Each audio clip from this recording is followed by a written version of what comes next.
Welcome to 60 Skills. And the topic of today's discussion is cognitive dissonance. Cognitive dissonance can be defined as a state in which there is a difference between your experiences or behavior and your beliefs about what is true. Why is cognitive dissonance important in the study of meditation and yogic practice, or as what some would call magic? Because the fact of the matter is, we're dealing with a bunch of things that people would largely ignore. A lot of these energies and other states of reality surround people at all times. However, for practical reasons or cultural reasons, we've largely been taught to ignore these phenomena. The stacking of these phenomena and the use of some interesting leveraging mechanisms allow us to do what we do in the meditative, yogic, and magical practices. So, what are some examples of cognitive dissonance? Well, as anyone who's ever been shot at will be the first to tell you, the first times it happens, you can frequently see people simply standing there as they're being shot at. The reason is very simple. They simply can't believe that another human being is actually trying to kill them. Now, obviously, with exposure, people get over this. Frequently when this happens, they'll simply be standing there as the rounds coming in, gazing straight ahead and completely unreacting to what's going on. It's a truly bizarre sight to behold and has happened to me personally as well. Now, what are other examples of cognitive dissonance? Well, if you've practiced meditative and yogic phenomena long enough, what you'll find is sometimes these things have a habit of manifesting around you kind of randomly. If you have family members or close friends, usually what will happen is the event will occur. They'll be a little startled by it, but then half an hour later, they can't remember exactly what happened. A more common example of this is having friends or family ask you about various meditative effects and things that go on. You have the discussion with them, and then again, half an hour later, they can't really remember it. I have some personal friends that I occasionally have dinner with, and I actually started writing down the number of times they asked me to define chi. So far, it's happened about 6 times. And each time, a day or two later, they don't remember it. They're quite surprised when they go, "Have we ever spoken about this before?" And I go, "Yes, we've spoken about it X number of times." And even that doesn't help. The simple fact of the matter is, if something violates your core beliefs severely enough, your mind will tend to paper this over to protect you. It is one of the main reasons why human memory is simply not very reliable. And any police officer or court officer or judge, or reporter for that matter, who's being honest, will be the first to admit this. Now, keep in mind, just because you can't see or react to something doesn't mean it can't do something to you. Those of us familiar with the act of spirit magic are intimately familiar with this phenomenon. That said, as one of my teachers once said, if you walk off the top of a building, gravity will kill you just as dead whether you believe in it or not. So, what is to be done about cognitive dissonance? Well, on the one hand, you have the issue of repeat exposure. If you're simply exposed to something over and over and over again, sooner or later your mind is forced to accept that this is reality.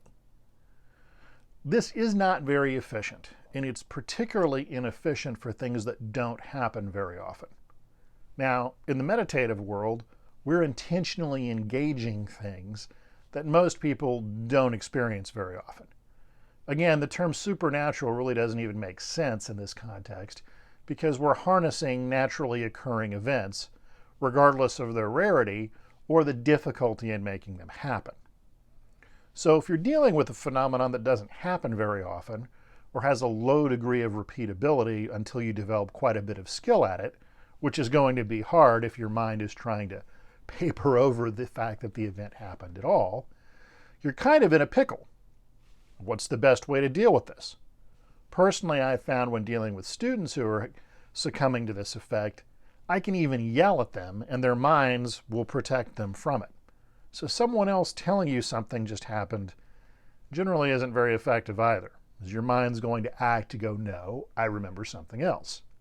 And that's what you'll actively remember, this other thing, not necessarily what actually happened. So, the most effective tool that we have for overcoming cognitive dissonance is actually journaling. You see, if you write something down right when it happens or shortly after it happens, your cognitive dissonance will kick in, and half an hour later you won't remember it.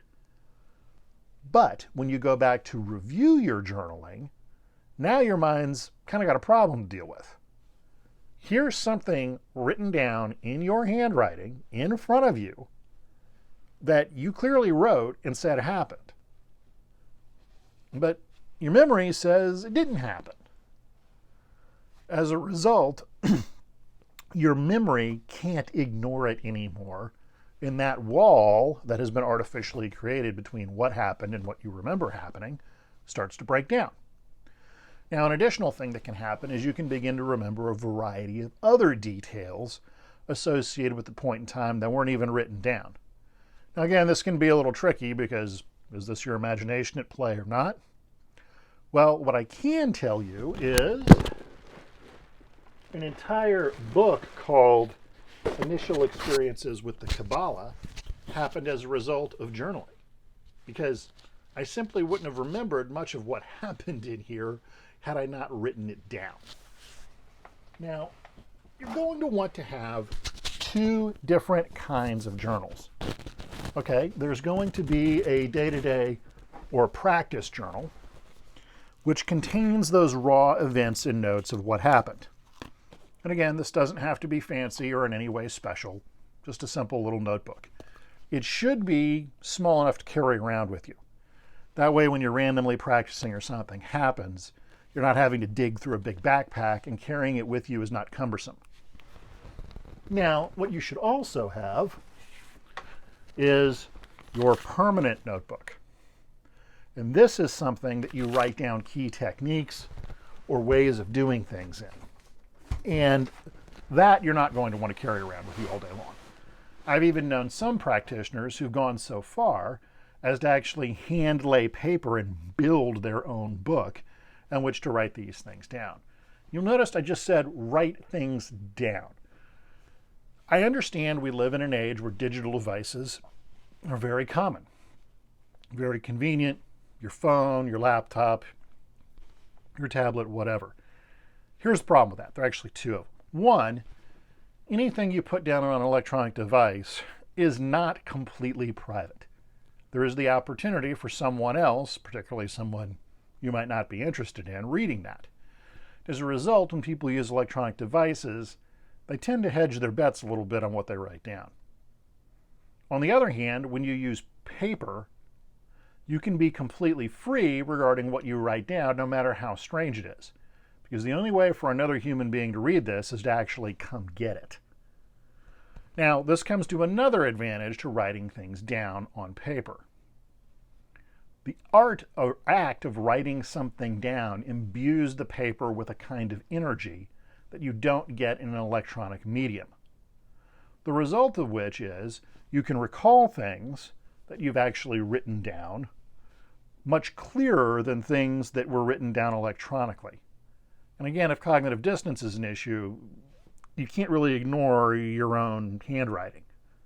You could ignore something you saw electronically by your mind making up the story that someone else wrote it down. So these are some things to think about in terms of defeating cognitive dissonance. And if you're uncomfortable with keeping large amounts of these things around, I also have friends, practitioners, and teachers who periodically burn their journals when they no longer have any purpose. So if you liked today's discussion, please hit the subscribe button down below and give us a like. And if you would like to learn more about the 60 Skills curriculum, please check out the details in the links down below. Otherwise, have a great day, train hard, and be well.